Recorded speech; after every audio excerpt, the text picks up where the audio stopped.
Hello. Today I'd like to talk a little bit about common mistakes that people make when they transfer from freshwater over to saltwater tanks. I covered a little bit in another video that I've done, but in this video I'd like to really focus on just common mistakes, things that I've seen from other people. And also, part of the reason I'm doing this is because I get really tired of people who constantly say, oh no, you can't do a saltwater tank as your first tank, you need freshwater experience, you really need to learn the basics of freshwater before you translate to saltwater. As somebody who started with saltwater and then eventually ended up going on to freshwater, I can say that, the truth really lies somewhere in the middle on that. But anyways, here are some of the common freshwater mistakes that people make when they start in the saltwater. First one, and the biggest one, I've seen it time and time again, people go and set up a saltwater tank like a freshwater. They put in gravel, they put in driftwood, they put in the goofy decorations, they put in, the fake cheap plastic plants. Never mind the fact that, salt water technically is corrosive and would wither away cheap plastic bits into potentially toxic chemicals that are floating around in your tank. So anyways, just things like that, and not bothering to do the research and looking into it, and actually just using some common sense and going, okay, there are no fake plants sitting in an ocean environment. You have coral reefs which have live rock, they have corals, things like that, okay? So you need to, take a look into that and that sort of thing and go, okay, this is what's appropriate for a marine environment, not gravel, not fake plants, not goofy decorations, but sand, live rock, corals, okay. The next one that I see commonly is people get used to just taking chemicals and treating tap water.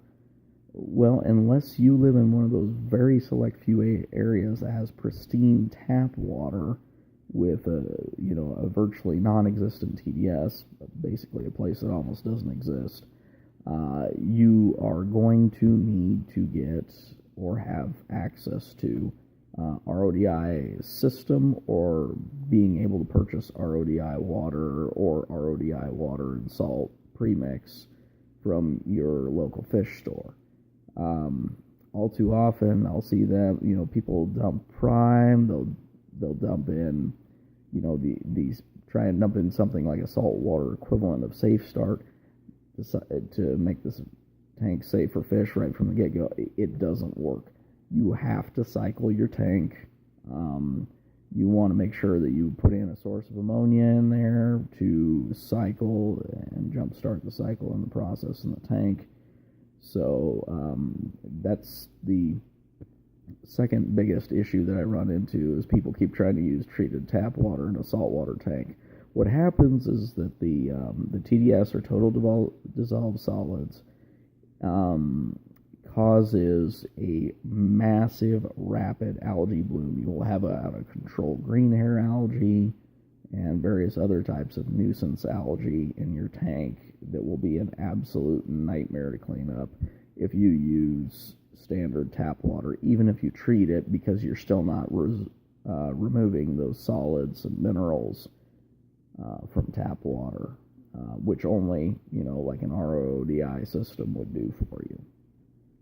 The third thing, people get really used to using those really cheap, quite frankly, garbage test kits known as API. As you can see in another video I have here, I am not a fan of API test kits. They are horribly inaccurate for nitrates. They leak. The caps leak on them. The vials are inaccurate in measurements. And it's just, quite frankly, for salt water, especially if you're doing corals, you need something more precise. Hence the reason why I recommend something like a Red Sea test kit. Let's see. Another thing that often comes up with freshwater, I've seen it where guys are freaking out because they end up in situations where they're getting ready to do filter changes and they're freaking out about removing their filter media because they've gotten conditioned to the fact that filter media is what maintains your cycle in a freshwater tank, and not understanding that in a saltwater tank, your live rock is what it is the biological filter, and that's what maintains your cycle.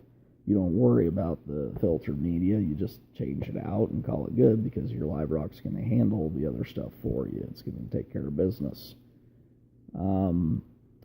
Those are probably the 4 biggest things I've seen in terms of bad habits that do not translate well from freshwater.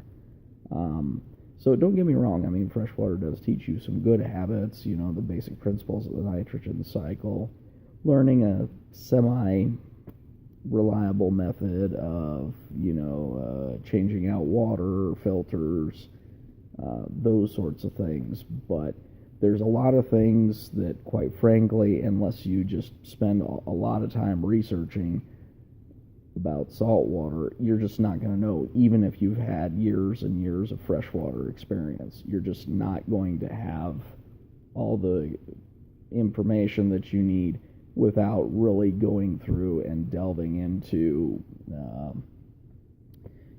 researching things from saltwater hobbyists, people who own their own stores, have been doing it in the business for many years.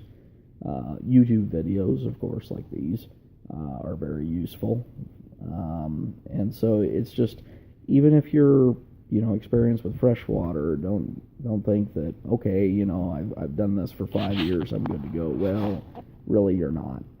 The only way to thoroughly be prepared for a saltwater tank is to research the heck out of marine tanks, and to just see from the people who've done it before what it takes, what the expectations are, costs, and everything else.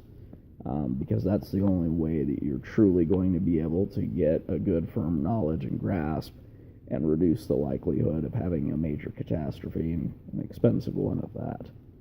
So that's all I have for that, and thanks for watching.